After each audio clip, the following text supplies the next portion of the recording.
वर्चस्व की लड़ाई पे है आज की तारीख में कांग्रेस, और ये वर्चस्व की लड़ाई गठबंधन के भीतर ही चल रही है। किस तरीके से पीढ़ियां बर्बाद हो गई, पीढ़ियां मजबूर हो गई बिहार छोड़कर दूसरे राज्यों में, दूसरे देशों में जाने के लिए।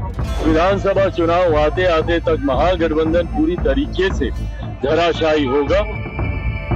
केंद्रीय मंत्री चिराग पासवान ने कहा है कि कांग्रेस आज वर्चस्व की लड़ाई पर है और ये वर्चस्व की लड़ाई महागठबंधन के भीतर ही चल रही है। पलायन को लेकर कांग्रेस की जो चिंता है वही चिंता हमारी भी है, लेकिन इस समस्या की शुरुआत कहां से हुई? आगे इस वीडियो में सुनिए कि चिराग पासवान ने और क्या कुछ कहा है। आरोपों की बौछार लगा रहे हैं, बड़ी एक्टिव हो गई है। बिल्कुल एक्टिव हो गई है और वर्चस्व की लड़ाई पे है आज की तारीख में कांग्रेस, और ये वर्चस्व की लड़ाई गठबंधन के भीतर ही चल रही है। ये जो आंख दिखाई जा रही है और जो सवाल पूछे जा रहे हैं, ये आंख राजद को ही दिखाई जा रही है और ये सवाल भी राजद से पूछे जा रहे हैं। पलायन को लेकर जो कांग्रेस की चिंता है, वो चिंता हम सब की भी है, पर उस चिंता की शुरुआत कहां से हुई? याद करें 90 का वो दशक। हर वो युवा जो आज की तारीख में संभवतः मेरी उम्र का होगा या मुझसे ज्यादा उम्र के होंगे, या वो बुजुर्ग जिन्होंने 90 के दशक का वो दौर देखा, उनको आज भी वो याद होगा कि किस तरीके से पीढ़ियां बर्बाद हो गई, पीढ़ियां मजबूर हो गई बिहार छोड़कर दूसरे राज्यों में, दूसरे देशों में जाने के लिए। क्यों? क्योंकि 90 के दशक में जिस तरीके से जंगल राज का माहौल राजद की सरकार में बना दिया गया, जहां आए दिन अपराध, बलात्कार, लूटमार, डकैती, दुकानें दिन दहाड़े लूट लेना, व्यापारियों की हत्या कर देना, ये एक आम बात बन गई थी। जिस तरीके से उस वक्त आम बिहारियों ने भयभीत होकर यहाँ से पलायन करना शुरू किया, उनकी आंखों में वो दुख आज भी दिखाई देता है। जब दूसरे राज्यों में या जब विदेशी दौरों पे जब मैं बिहारी डायस्पोरा से इंटरेक्ट करता हूँ, उनको तकलीफ है कि उसके बाद उनकी आने वाली पीढ़ियां कभी बिहार वापस लौट के जा ही नहीं पाई। मैं इतना धन्यवाद जरूर मुख्यमंत्री नीतीश कुमार जी का दूंगा कि उन्होंने अपने कार्यकाल के दौरान कम से कम उस नींव को तैयार किया, जिसको आने वाले समय में बिहार विधानसभा चुनाव के बाद प्रधानमंत्री नरेंद्र मोदी जी की सोच वाली सरकार के संरक्षण में अब उस व्यवस्था को और इतना मजबूत किया जाएगा कि न सिर्फ पलायन रुकेगा, बल्कि रिवर्स माइग्रेशन भी अब हम लोग शुरू करवाएंगे।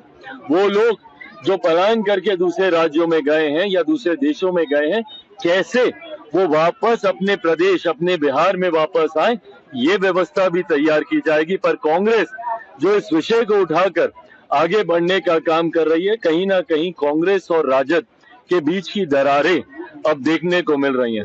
मैं ये मानता हूं कि विधानसभा चुनाव आते आते तक महागठबंधन पूरी तरीके से धराशायी होगा। कांग्रेस वर्चस्व की लड़ाई में, और पहले भी कांग्रेस अलग से चुनाव लड़ चुकी है।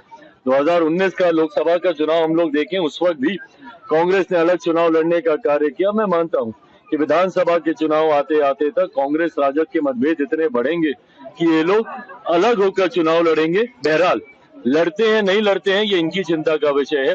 एनडीए इतना मजबूत और इतना तैयार है कि अगले चुनाव में हर बार से ज्यादा सीटें जीतकर इस बार हम लोग एनडीए की सरकार बनाएंगे। 225 से ज्यादा सीटें इस बार एनडीए गठबंधन जीतने जा रहा है। 26 से ज्यादा आरोपी को भारत लाया गया, उस पर कांग्रेस ने बयान दिया है, जिसमें कहा है कि तोहफू राना का त्योहार मना रहे बीजेपी के लोग। कांग्रेस अपने कार्यकाल में तो ये कर नहीं पाई, और किसी आतंकी को पकड़ना तो बहुत दूर की बात है। कांग्रेस के कार्यकाल में आतंकियों का मनोबल इतना ज्यादा बढ़ गया था कि देश के फाइनेंशियल हब मुंबई तक वो लोग पहुंच गए। सोचिए देश में कितना असुरक्षा का माहौल था। लोग उस वक्त कितने भयभीत थे कि अगर मुंबई तक लोग पहुंच के अगर अटैक कर रहे हैं, पहले तो सीमावर्ती इलाकों में ही आतंकी गतिविधियां होती थी, पर जिस तरीके से कांग्रेस के शासनकाल में महाराष्ट्र तक आतंकियों ने अपने पैर पसार लिए थे, उसी का परिणाम है कि उसके बाद देश की जनता ने पूरी तरीके से कांग्रेस और उनके साथियों को नकारने का काम किया। आज ये इच्छा शक्ति मेरे प्रधानमंत्री में ही है और उन्हीं में हो सकती थी कि देश के इतने बड़े आतंकी को वो वापस लेकर आए हैं। सोचिए आज उन लोगों को कितना संतोष हुआ होगा जिन्होंने 26/11 के उस आतंकी हमले में अपनों को खोने का काम किया, जो घायल हुए, जो उस घटना में प्रताड़ित हुए, आज कहीं ना कहीं उनको न्याय की उम्मीद जागी है। और उम्मीद ही नहीं, पूरा विश्वास है कि बहुत जल्द जांच पूरी होके कड़ी से कड़ी, सख्त से सख्त सजा इस आतंकी को हम लोग देने का काम करेंगे, न्याय प्रणाली देने का कार्य करेंगे। प्रभातखबर.com, विश्वास वही, रफ्तार नहीं।